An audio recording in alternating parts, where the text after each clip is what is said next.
When I joined Landcom in the 1990s, my background was in planning, in metropolitan planning at the time.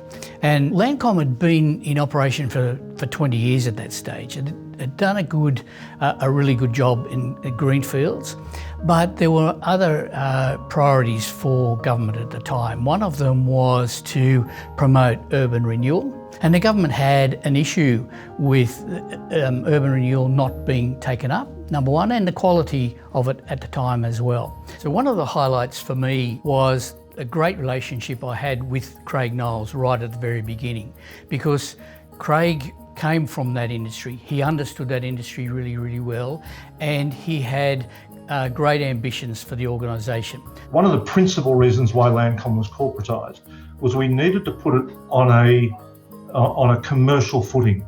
We needed to take it away from the day-to-day administration of government bureaucracies and departments and ministers and the various influences that come from being part of a bureaucracy, and establish it with some commercial principles, provide it with a commercial board and commercial leadership.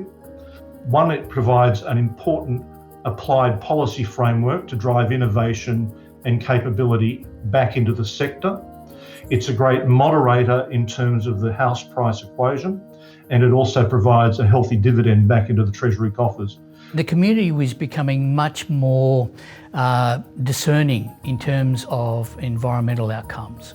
And so for us at Landcom, first of all, looking at how do we improve sustainability in terms of water sensitive urban design, in terms of just urban design generally, and the quality of public open spaces on the one hand, and then a move into urban renewal on the other. And our first foray into that was in Victoria Park, which was one of the first major developments in the Green Square redevelopment, which happens to be the biggest urban renewal project in the country. It was a game changer for us because we hadn't been in that field before, and it demonstrated to people that you could actually have high density development, but also high quality. And it kind of cemented within the organisation the view that we build the infrastructure first. We build the parks and the infrastructure first, and then we build the housing around it, so people have something to be proud of when they move in. You don't have to look very far at any point in Landcom's history to find it being the innovator. Whether it was about bringing land into market at an affordable price, whether it was about working with the private sector in joint ventures and doing that constructively, credibly, ethically and transparently. You see Landcom in there innovating around sustainability agendas, design agendas.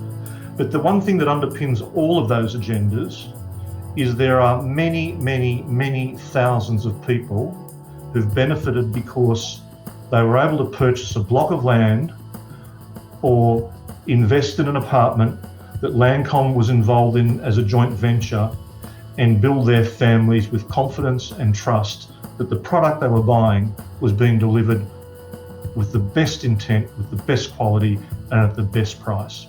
The thing that I'm most proud of is the culture of the organisation and the focus of the people on the three key principles: sustainability, problem solving and partnerships. I think they are three important principles that hold true today. It is unique among developers because it is focused not only on making a profit, but also delivering community benefits at the same time. At one stage we had, internally we were saying, make a difference and make a dollar. I'd like to wish Landcom many, many more years of success, but with one important criteria and one important qualification. You've got to keep innovating. You've got to keep leading.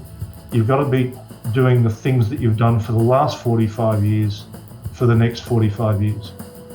The property sector is inherently conservative. It needs organisations like Landcom to push the boundaries, to force the edges out, and to always challenge what we think we know now about what we might need for the future.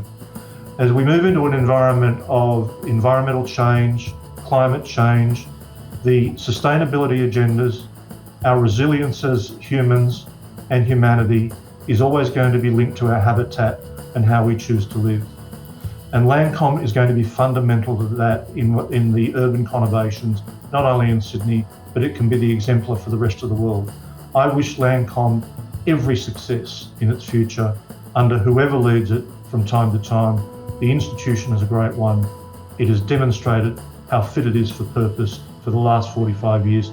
Keep demonstrating that for the future, not only of Sydney-siders and New South Wales residents and for Australians, but for the rest of the world.